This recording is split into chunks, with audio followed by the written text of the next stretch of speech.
지난 시간에 우리는 요한복음 19장 1절부터 10절까지 살펴보았습니다. 1절부터 16절까지가 한 테마여서 제목은 동일하게 우리 대신 정죄를 받으시고 사형 선고를 받으신 예수 그리스도라. 또 빌라도의 판결이라. 그리고 이제 오늘은 11절부터 16절까지 살펴보겠는데 오늘 본문에 한해서는 또 다른 제목을 정한다면 두 가지 재판 또는 두 가지 심판 이렇게 정할 수가 있겠습니다. 왜냐 그러면 본문의 내용들을 지금까지 전통적으로 빌라도의 심판으로만 그렇게 소개되고 있으나 우리들이 좀 더 유심히 보면 빌라도가 심판을 하기 전에 실질적으로 예수님이 유대인들과 빌라도를 심판하고 선고하고 재판하는 내용이 소개되고 있기 때문에 그렇습니다. 그래서 우리는 지난 시간에 눈에 보이는 신과 눈에 보이지 않는 신을 비교를 했었습니다. 눈에 보이지 않는 신을 무시하고 눈에 보이는 신들에 이끌려서 우왕좌왕하는 이 빌라도의 심령을 우리들이 함께 살펴보았습니다. 하나님의 영을 모시지 않는 그런 사람들의 삶이 어떤 모습인가 빌라도를 통해서 잘 우리들이 고찰을 했습니다. 하나님의 영을 모시지 않는 사람들의 삶, 그런 삶들은 참으로 허망하고 거짓된 것이라는 것입니다. 반면에 우리는 눈에 보이지 않는 신이요 유일하신 왕 중의 왕이신 예수 그리스도를 모시고 삶으로 비록 우리에게 그런저런 시험이 와서 넘어진다 할지라도 오뚜기처럼 다시 일어설 수 있도록 우리의 중심축으로 우리 안에 와 계신 예수 그리스도를 모시고 예수 그리스도의 은혜로 믿음과 확신과 감사와 찬송의 삶을 살고 있다는 것을 우리들이 살펴보았습니다. 그래서 앞에 10절에서 빌라도는 예수님께 무죄로 판단할 만한 근거를 찾아보려고 애를 썼습니다. 그리고 그것을 예수 그리스도의 입에서 직접 들어보려고 애를 썼어요. 그러나 예수님은 묵비권 행사를 했습니다. 그러자 빌라도가 또 말을 합니다. 내가 너를 석방할 권세도 있고 십자가에 못 박아 죽일 권세도 있다. 그것을 네가 알지 못하느냐. 이렇게 말을 하면서 예수 그리스도께 은근히 협박을 하고 공갈을 치고 있는 겁니다. 그러나 예수님은 오늘 본문 11절에서 빌라도를 꾸짖고 빌라도를 심판합니다. 예수님의 심판은 빌라도보다 먼저 있었던 것을 오늘 본문 11절이 우리에게 증거하고 있습니다. 저 위에 계신 하나님께서 너에게 이 권세를 주시지 아니하였더라면 나를 해할 권세도 없었을 것이다. 그러므로 나를 너에게 넘겨준 자의 죄는 어쩐다? 더 크다. 그러면 너에게도 죄가 있다 없다? 있다. 바로 이 구절이 굉장히 우리에게는 중요한 단어인데, 중요한 문맥인데, 그동안에 많은 주석가들이나 해석가들이 예스럽지 않게 흘려왔던 것이 사실입니다. 주님의 심판이었습니다. 주님은 바로 정죄하고 심판을 내렸습니다. 빌라도에게 자신을 넘겨준 자들의 죄가 더 크다고 말씀하시면서 빌라도에게도 죄가 없지 않다는 사실을 명시하고 있기 때문에 그렇습니다. 사실상 유대인들의 생사해탈권은 그 당시 로마의 통치 아래 있던 이 유대인들은 빌라도에게 그들의 생사해탈권이 있었습니다. 예수님도 그 사실을 사실상 인정한 거예요. 그러나 그 권한도 하나님이 달리 말하면 자기 자신이 주신 것이라고 말씀하고 있는 것입니다. 그런데 그 권한들을 남용하고 있다고 하는 이 사실을 지적하면서 빌라도를 정죄하고 있습니다. 방금 전에도 말씀드린 것처럼 그런 점에서 보면 빌라도보다 예수님께서 먼저 정죄하고 심판하고 있다는 내용입니다. 예수님이 빌라도에게 하신 말씀을 다시 설명하면 너는 모든 것을 스스로 할 수 있다고 자랑하고 있지만 네가 재판관이 된 것은 하나님의 섭리와 무관한 일이 아니다. 그러므로 하나님의 하늘 보좌는 네 자리보다 더 훨씬 높고 높은 것을 명심해라. 그런 의미가 있습니다. 달리 말하면 예수 그리스도는 사람의 몸을 입고 오신 하나님이십니다. 그리고 그분은 스스로 자기 백성을 죄를 짊어지시고 죽기를 자처하고 계시는 분입니다. 그래서 빌라도 네가 재판관이 되어 있는 것은 순전히 나 예수 그리스도가 허락한 것이기 때문에 가능한 것이다. 이런 내용인 것입니다. 여기까지 우리가 들을 수 있어야 됩니다. 그래야 본문의 이해가 충분합니다. 타인을 다스리는 지위를 가지고 있는 모든 사람들에게는 자신들의 그 권위를 남용하지 못하도록 억제하는 데 있어서 오늘 예수님이 말씀하신 이 권면은 더 없는 좋은 권면일 것입니다.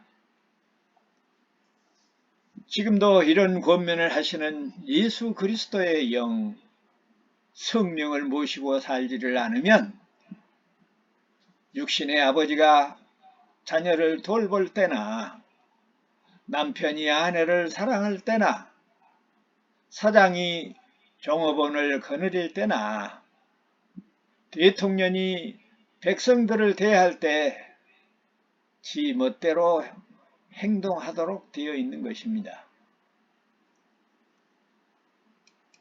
그러므로 우리는 항상 우리에게 어떤 권한이 주어지면 내가 사장이다, 내가 대장이다, 내가 너희들의 머리다, 그렇게 하면서 내 마음대로 할 것이 아니라 그 단체에 주어지는 법도와 예의와 내게 있는 이 권한이 그리고 이 지위를 하나님께서 주신 것을 알고 과연 하나님의 뜻이 어디에 있는가? 내가 소속되고 내가 거느리는 이 식솔들의 법과 하나님의 법이 어긋난 곳은 없는가? 도대체 하나님의 뜻이 무엇인가? 하나님의 뜻과 하나님이 허락하신 법대로 희생 정신과 봉사의 원리로 다스리고 통치를 해야 할 것입니다. 여기서 나를 너에게 넘겨준 자들의 죄가 더 크다 라고 하신 이 말씀, 이것도 빌라도의 죄값을 깎아주고 있는 것이 아니지요. 유대인들의 죄는 크고 빌라도의 죄는 작다, 그런 문자적인 해석을 하면 안 됩니다. 오히려 대표 원리로 말하면 빌라도의 죄가 더 크지요. 어떻든 이렇게 말씀하고 계시는 의미는 정당한 재판관으로 세워둔 본래의 목적을 이탈하여 불법 재판을 하도록 유대인들을 정죄함으로써 그들의 요구에 노란한 빌라도 역시 두말할 것 없이 불법 재판을 시행하는 당사자라는 사실을 분명히 못 박아서 정죄를 하고 있는 것입니다. 그러므로 예수님의 이러한 심판은 유효하여 사실상 지금까지도 유대 종교 지도자들과 빌라도가 죄인의 이름으로 역사에 기록되어 있는 것입니다. 그러나 가짜 거짓 기소와 가짜 거짓 재판은 십자가에 죽으시고 장사된 지 사흘 만에 다시 살아나시는 부활로 무죄하심이 증명이 되었고, 그들의 정죄와 그들의 심판은 아무런 효력이 없게 되었습니다. 무죄하심을 넘어 자기 백성을 저희 죄에서 구원하는 구세주로 역사에 기록되어 전해져 오고 있는 것입니다. 그래서 사실은 유대인들이나 빌라도나 하나님이 주신 거룩한 권력을, 거룩한 자리를 남용하고 있다는 점에서 양쪽 다 동일한 죄로 묶어서 선고하고 있는 것입니다. 다만 차이가 있다면 주범인 유대인들에게는 직접적으로 공격하여 제목을 선고하고 있지만, 공범인 빌라도에게는 유대인들에게 위에서 멋대로 놀아나고 있다는 점에서 간접적으로 지적하며 죄값을 선고하고 있다는 것뿐입니다. 그런 점에서 보면 죄인으로서의 정죄와 심판은 빌라도보다 먼저 예수 그리스도께서 하고 있음을 알 수 있습니다. 그 이유가 무엇인가? 예수 그리스도의 심판이 있기 전에 그들은 악역을 맡을 수가 없고, 그들이 정죄하고 그들이 정죄를 받고 심판을 받기 전에는 그들이 만약에 정죄하고 심판하면 그 혈액이 있을 수도 있기 때문에 그렇습니다. 심판받은 자 죄인들의 심판은 아무런 효과가 없다는 이야기입니다. 예수님의 기소와 선고는 정확하고 간단 명료했습니다. 그리고 하나님의 법에 의해 기소가 되고 선고가 되었습니다. 유대 종교 지도자들과 빌라도가 기소한 제목은 직권남용으로 하나님이 주신 직분을 자기들 멋대로 사용한 것입니다. 법도 없고 선례도 없고 자기들의 마음 내키는 대로 했던 정죄요 선고였던 것입니다. 그게 무슨 효력이 있겠습니까?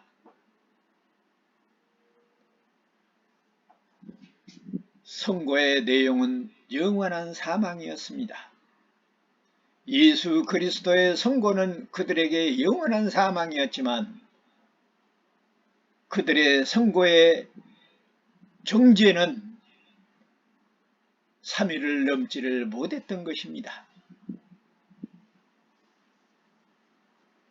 그처럼 가짜와 거짓은 효력이 없으며 오래가지 못한다는 사실을 우리가 여기서 숙지하게 되는 겁니다. 죽은 자들의 행위는 아무런 유익이나 효과를 볼 수 없습니다. 전도서에서도 다 헛되고 헛되다고 노래하는 이유가 거기에 포커스가 맞춰져 있는 겁니다. 아무리 하나님을 모시지 않는 자들이 이 땅에서 잘 살고 잘 된다 할지라도 물거품과 같은 것이고 오히려 영원한 생명의 길을 들어가지 못할 수 있도록 지옥행 열차를 타는 그런 여행이라 하는 것입니다. 우리는 여기서 참 심판자와 거짓 심판자의 차이가 어떤 것인가를 잘 짐작할 수 있게 합니다. 다시 말하면 눈에 보이는 신들과 거짓 신들과 눈에 보이지는 않지만 자기 백성을 중심으로 만물을 다스리는 참 신이신 하나님과의 차이점이 어떤 것인가? 12절에 보니까 이제 영원한 사망의 선고를 받은 빌라도는 유대인들이 예수님을 신의 아들이라고 말했을 때 느꼈던 그 두려움이 더욱 배가가 되어 몹시 겁이 났습니다. 자기 자신도 모르게 신의 심판을 받았다는 무의식이 그를 엄습하기 시작했습니다. 예수 그리스도를 무죄로 심판할 만한 변명을 빌라도는 주님으로부터 듣기를 원했지만 듣지를 못했습니다. 매우 당황한 빌라도 공포심에 끌려 그를 석방하려 애를 썼습니다. 그리고 빌라도는 백성들에게 예수 그리스도를 죽일 만한 죄를 찾지 못했다고 3번씩이나 말을 합니다. 그랬더니 성난 군중들은 크게 소리를 지릅니다. 그러면서 협박조로 말을 합니다. 만약 예수를 놓아주면 당신은 로마 왕의 가이사의 충신이 아니다. 가이사의 가장 친한 친구가 아니다. 자기를 왕이라고 하면서 반역한 자를 당신이 놓아주면 당신이 그 자리에 앉아있을 것 같으냐 라고 하는 뜻으로 항변을 하면서 사형 집행을 선고하라고 협박을 했습니다. 13절에 보니 빌라도가 가슴이 철렁했습니다. 더 이상 머뭇거리고 있을 수가 없었습니다. 자칫하면 자기 자신이 대역죄를 둘러쓰게 생겼습니다.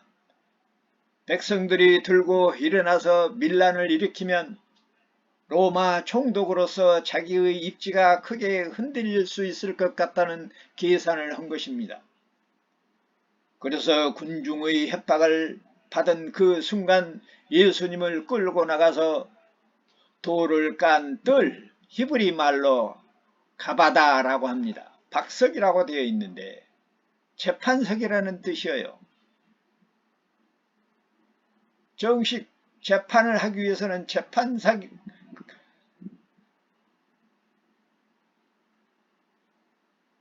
망치가 재판할 수 있는 그거 뭐라게 탕탕 두드리는 거 있잖아요. 재판할 수 있는 절차 중에 가장 중요하고 첫째 되는 것이 재판석에 앉아야 됩니다. 여기서 재판하는 자리를 특별히 언급하고 있는 것은 재판의 절차적 유효성을 분명히 하기 위한 것입니다. 옛날이나 지금이나 재판을 아무 곳에나 아무렇게나 하는 것이 아닙니다. 재판을 하는 자나 재판을 받는 자는 육하원칙에 의해서 who, 누가, when, 언제, where, 어디서, what, 무엇을, how, 어떻게, why, 왜, 이러한 육가원칙에 의해서 재판이 진행되고 재판을 받도록 되어 있는 것입니다. 그래서 14절에 보니 성경은 이 날을 유월절의 준비일이요 때는 제6시라 예수님의 선고일을 시간까지 정확히 기록함으로써 빌라도의 심판은 로마 법에 따라서 정당한 절차를 거쳐 정당하게 시행됐다고 하는 사실을 역사적으로 적시하고 있는 것입니다. 그들이 죄값을 제 몫은 자기들 마음대로 정했지만은 그 절차는 하자가 없도록 진행되고 있음을 볼 수가 있습니다. 이 일은 사람들이 지어낸 일이 아니라 전설 따라 삼천리와 같은 근거 없는 설화도 아닙니다. 장소와 날짜와 시간이 정확히 기록된 역사적인 사실이라는 것입니다. 빌라도가 유대인을 향하여 말합니다. 보라, 너희의 왕이니라. 빌라도가 이렇게 말하는 데는 큰 의미가 있어요.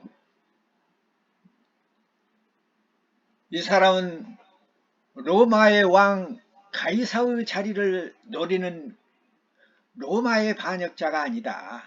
너희들이 말하는 로마의 정치범이 아니다. 너희의 종교적인 왕이라. 왜?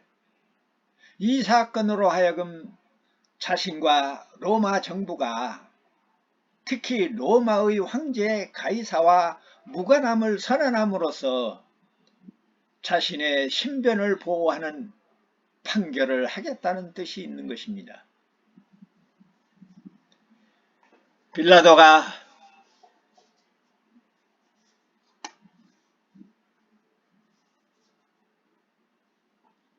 유대인을 향하여 보라, 너희 왕이로다. 이렇게 말하고 있는 것은 유대인들이 예수 그리스도를 고소한 제목이 잘못되어 있다고 하는 의미도 들어 있습니다. 다시 말하면 로마 황제의 자리를 노리는 정치범이 아니라 너희들이 꾸며낸 가짜 제목으로 로마와 그리고 총독인 자기 자신과의 관계는 깨끗하다는 의미를 담고 있는 것입니다. 그래서 빌라도는 15절에서 빌라도의 말이 떨어지자마자 유대인들이 소리를 지릅니다. 우리말 번역에는 없이 하소서 없이 하셔서 뭐 이렇게 지금 얌전하게 번역이 되어 있습니다. 성난 군중들이 그렇게 말했겠어요? 저보고 번역하라면은 없애버려 없애버려. 틀림없이 이렇게 소리를 지르고도 남을 수 있는 군중들이었습니다. 없애버리라는 말은 다른 말로 죽여버려 죽여버려 하라는 이야기입니다. 세상에 그 죽이는 방법도 어떤 방법이어요? 가장 극악무도한 반역죄인들이나 연쇄 살인범들에게나 적용되는 로마의 최고 형벌 십자가에 못 박아 죽이라는 것입니다. 유대인들의 동정을 얻어서 석방하려고 했지만은 그들이 예수 그리스도를 십자가에 못 박아 죽이라고 소리소리 질러 외치는 그러므로 빌라도의 작전은 착오가 생기고 말았습니다. 그래도 빌라도는 군중들을 향하여 다시 묻습니다. 내가 너희의 왕을 십자가에 못을 박아야 하겠느냐? 로마의 왕과는 무관한 너희의 왕이라고 하는 그 표현이 다시 쓰면서 자신의 빠져나갈 길목을 마련하고 있는 것입니다. 유대인들도 맞서서 대꾸를 합니다. 우리의 왕은 누구뿐이라? 가이사뿐이라. 세상에 이럴 수가 없는 일입니다. 자기의 조상들이 대대로 섬겨왔던 유일하신 여호와 하나님, 왕 중에 왕으로 섬겨왔던 여호와 하나님, 유대인들의 왕은 오직 여호와 하나님이었습니다. 그래서 제사장과 왕들도 하나님 앞에 나가서 무릎을 꿇고 제사를 드렸던 것입니다. 그런 민족의 지도자들이 우리의 왕은 누구뿐이라? 카이사뿐이라고 말합니다. 세상에 이런 망언이 어디가 있습니까? 스스로 폭탄을 안고 자폭하는 일이었습니다. 이러한 자폭적인 외침은 하나님의 백성이기를 포기한 것이었으며 장차 히틀러를 통해서 유대인들에 대해 학살을 준비하는 망언들이었습니다. 하나님을 죽이기 위해 하나님의 백성들임을 포기하는 것이 그들에게는 어쩌면 당연한 일이었을지도 모릅니다. 왜냐하면 그들은 구원을 포기한 죽음으로 가는 지옥 열차를 타고 신나게 달리면서 지옥문 열차의 창문을 열고 마귀의 깃발을 흔들면서 사탄의 만세를 부르는 아우성을 치고 있기 때문에 그렇습니다. 그들은 또 소리를 지릅니다. 카이사 외에 우리에게는 왕이 없다.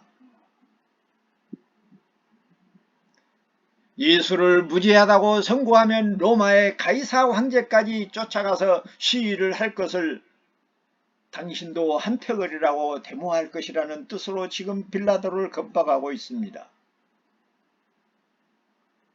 이들이 누구였어요? 모든 세상 나라 중에서 특별히 하나님의 나라로 선택된 선지자 나라의 핵심적인 인물들이었습니다. 유다의 백성들이었습니다. 그리고 그 주모자들은 누구였어요? 하나님께 제사를 드린다는 종교 지도자들이었습니다. 그들은 하나님을 알아보지 못하고 자신들의 구세주를 할아버지를 못했습니다. 한때는 하나님의 종들로 열심히 일하고 순종했던 사람들이었습니다. 그러나 그들에게 하나님의 얼굴은 돌려지고 말았습니다. 정말로 오늘날도 한국 교회의 지도자들에게 권면합니다. 하나님의 얼굴이 돌려지지 않도록 우리가 무릎을 꿇어야 할 것입니다. 여기서 우리는 하나님께 속하지 않고 사탄의 종이 되면 사람이 어디까지 악랄하게 변할 수 있는지를 짐작하게 되는 것입니다. 비록 나와 여러분일지라도 사탄의 밥이 되기만 하면 어떤 일이 우리에게 벌어질지 짐작이 가히 할 수 있는 것입니다. 하나님을 모르고 하나님을 떠난 사람들은 그들의 진정한 모습이 어떤 것인지 분명하게 우리에게 각인시켜주는 것이 오늘 우리의 본문입니다. 그만큼 사탄은 시기와 질투와 거짓과 잔인함과 교활함과 무정함으로 가득 찬 실로 무서운 존재인 것입니다. 그래서 16절에 보니까 사탄의 종이 된 빌라도는 예수님을 십자가에 못 박으라고 사형 선고를 내립니다. 그리고는 유대인에게 넘겨주었습니다. 그래서 우리의 죄를 예수 그리스도께서 짊어질 수 있도록 그들에게 악역을 담당했던 것입니다. 그래서 지금도 그리스도인들이 신앙을 고백할 때마다 빌라도에게 권한을 받으사 십자가에 못 박혀 죽으시고 라고 하는 주문으로 저주를 받고 있는 것입니다. 그리고 마태복음 27장 26절과 마가복음 15장 15절 그리고 누가복음 23장 25절에서는 무리들이 두려워서 살인자 바라바를 대신 놓아주었다고 기록하고 있습니다. 빌라도는 인본주의의 입장에서 사람들의 비율을 맞추는 인간관계를 잘하는 그는 유능한 사람이었을지도 모릅니다. 그러나 신본주의 입장에서 보면 예수 그리스도의 사건에 관련하여 로마의 법률을 준행해야 한다는 점과 폭동을 막기 위해서 유대인의 인기를 확보해야 한다는 문제와 자기 양심의 가책에서 벗어나야 한다는 그런 갈등 속에서 지혜롭게 해결하지 못하는 의지가 박약한 인물이 되었음을 우리는 발견하게 되는 것입니다. 사탄의 종이 되면 지혜롭지 못하는 자가 됩니다. 그래서 교회사적으로 세상 죄를 모두 감당할 만한 최고의 대역죄를 선고한 최대의 오판자가 되어 그런 악역을 담당했던 것입니다. 그러나 나와 여러분에게는 신본주의로 살라고 우리 안에 있는 성령을 따라 살라고 사람의 눈치를 보고 살지 말고 하나님의 뜻이 무엇인가를 항상 묻고 살라고 오늘 우리의 본문이 우리 대신 사형 선고를 받으신 예수 그리스도께서 지금 우리 안에 와서 계시고 우리에게 말씀하고 계시는 것입니다. 그리고 지금은 우리 안에서 우리를 통해 예수를 그리스도로 증거하는 입술과 삶을 통하여 세상을 심판하고 계십니다. 그런 점에서 나와 여러분은 세상을 심판하는 심판관들입니다. 그러므로 마태복음 7장에서 말하는 비판하지 말라고 하는 이 말씀에 오해가 없어야 됩니다. 비판하지 말라는 말은 옳고 그름을 판단하지 말라는 말이 아니라는 것입니다. 오늘날 많은 설교자들이 비판하지 말라는 말을 잘못 이해해서 모든 판단은 하나님께서 하시니 우리는 해서는 안 된다고 말하지만은 우리의 판단은 우리 안에 계신 그분이 하십니다. 우리의 판단은 그분이 우리 안에서 우리를 통해서 하십니다. 그러니 늘 숙고하고 무릎을 꼭 꿇고 우리 안에 계신 주님의 뜻을 물어야 되고 우리에게 주신 성경을 통해서 옳고 그름을 판단해서 세상을 옳고 그름을 판단하고 정죄하고 심판할 수 있는 능력을 가져야 한다는 이야기입니다. 예수 그리스도를 모시고 살면 예수를 그리스도로 모시면 옳고 그분의 뜻을 따라 사는 자는 어떠한 경우라도 오뚜기처럼 일어설 수 있을 것이나 그분을 모시지 않는 심령은 사탄과 죽음의 인생을 살 수밖에 없다는 이 놀라운 법칙을 우리는 오늘 머리 깊숙이 숙이고 상고해야 할 문제입니다. 예수님께서도 말씀하셨습니다. 누가 내 부모고 내 형제냐? 하나님의 뜻대로 사는 자가 내 부모고 내 형제니라. 이 말씀에 유념하시기를 바랍니다. 우리가 하나님의 뜻대로 사는 일, 하나님의 뜻대로 사는 이 유일한 방법은 우리 안에 역사하시는 영을 따라 우리의 양심을 주도하고 간섭하시는 그 양심을 따라 말하고 행위하는 것입니다. 이제 나와 여러분은 그 은혜를 받은 사람들입니다. 세상의 생사해탈권을 우리는 소유하고 있는 사람들입니다. 왜냐하면 생사해탈권을 가지신 그분이 우리 안에 와 계셔서 우리를 통해서 일하고 계시기 때문에 그렇습니다. 이 놀라운 은혜가 나와 여러분뿐만 아니라 사랑하는 부모, 형제와 남편과 아내와 자식들과 자손 대대로 임하기를 성부와 성자와 성령의 이름으로 축원합니다. 아멘.